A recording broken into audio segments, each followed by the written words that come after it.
Hello and welcome to I Played a Map and I Had a Thought. This one comes from Flop Era, mapped by Ryusei Aika. It's a pretty normal jump map for the most part, but after the first chorus, there's this section. That's it. 5 seconds of copy pasting a pattern. And my first thought when playing this was, is this a lazy way of mapping? My second thought was, no, it's not. I'm not in the mapper's head, so I don't know their true intentions, but I do think going from high variation jumps in the exciting chorus to no variation jumps in the calm section afterwards is just a cool way to express the music. So if it's not actually lazy, then why did I have that first thought? Why do I associate copy paste and mapping with laziness? If you go back far enough in mapping history, you'll find that practically every mapper copied pasted patterns in their maps. It wasn't seen as lazy, it was just how old maps were structured. Then over the years, as mappers diverged from old school design ideas, maps were created with a more loose approach and the, at least blatant, copy pasting disappeared.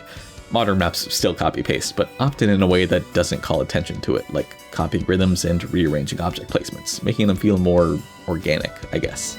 Anyway, as maps shifted away from copy-paste, mapper impressions shifted too. Obvious copy-pasting went from being seen as a normal mapping technique to, well, a mapper being lazy. There's conflict that comes from that, and I'll See You Again, mapped by Jero, showed how to play it out in 2018. While the map was qualified, a modder criticized copy-pasted chorus sections. Specifically in 2 of the low difficulties, Jero had taken one section, then copied, pasted, and flipped it for another section, which the modder said was lazy and boring. Then Jero replied saying essentially, it's my style. The rest of the thread goes between one group of people saying copy pasting sucks and another saying copy pasting is fine.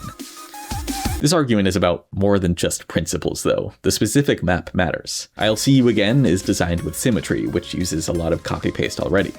Symmetry is also the design style on maps from that older era when copy paste was normal. So because of map design choices and mapping history, some mappers find copy paste on this map fitting and well-intentioned. But if it were a freeform style map copy-pasting a whole chorus, I think opinions would change. Copy-pasting feels out of place on this type of map, and without history giving it solid reasoning either, my gut feeling is that a mapper would mainly do this if they're lazy and want to save time. Okay, I need to take a step back for a minute. Why would a mapper try to save time by being lazy? Speculating mapper intentions to gauge foul play is so weirdly cynical. People make maps for fun, right? So saving time shouldn't be relevant. I want to say 100% of mapping is people doing things purely for fun, but it's not the full story. Sharing a map with the rest of the OSA community is a big part of the appeal of mapping. If a mapper creates a map and wants it to reach players, they have to go through the ranking process. This means following a bunch of rules, making sure the map has hit sounds, creating a full difficulty spread, stuff that a mapper might not necessarily want to do, but they endure for the sake of what they actually care about, sharing whatever thing they initially created. And so some people get lazy. They copy-paste parts of their spread-filling difficulties so they're done quicker. That might not be what Jero was doing here, but even a symmetry-focused map can still feel like it's taking a shortcut because of how mappers deal with ranking requirements. This is the reality of mapping, and at least for me, it's why my first thought when seeing a copy-pasted pattern is to question if it's a mapper being lazy.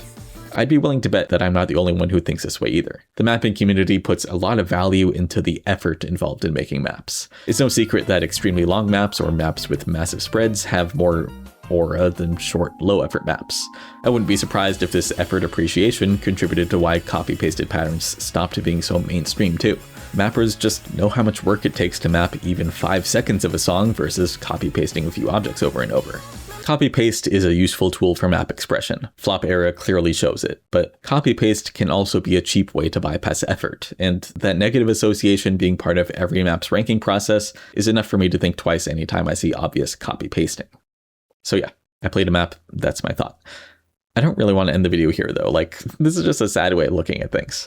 If it's any consolation though, spread rules are becoming more lenient very soon. There are a few different proposals on the ranking criteria subforum about it, and the NAT, people who manage the mapping ecosystem, are discussing potential paths forward, all of which involve more leniency in difficulty spreads. This is the direction spread rules have been taking since I joined OSU actually. When I started mapping, every song 6 minutes or shorter needed a full difficulty spread. Then that was reduced to 5 minutes. Then people became more comfortable using normal difficulties as the lowest on a full spread rather than forcing out easy difficulties. Then that 5 minutes turned into a messy set of rules allowing certain song lengths to not need normal or hard difficulties. And now that's being adjusted even more in favor of fewer forced spread filling difficulties. details to be determined. So while I've been conditioned to think poorly of copy-paste by the mapping environment I grew up in, newer generations of mappers are coming into the game with fewer reasons to do lazy copy-pasting, and that hopefully shifts opinions on copy-paste in a more positive direction. And that's all I got. Thanks for watching.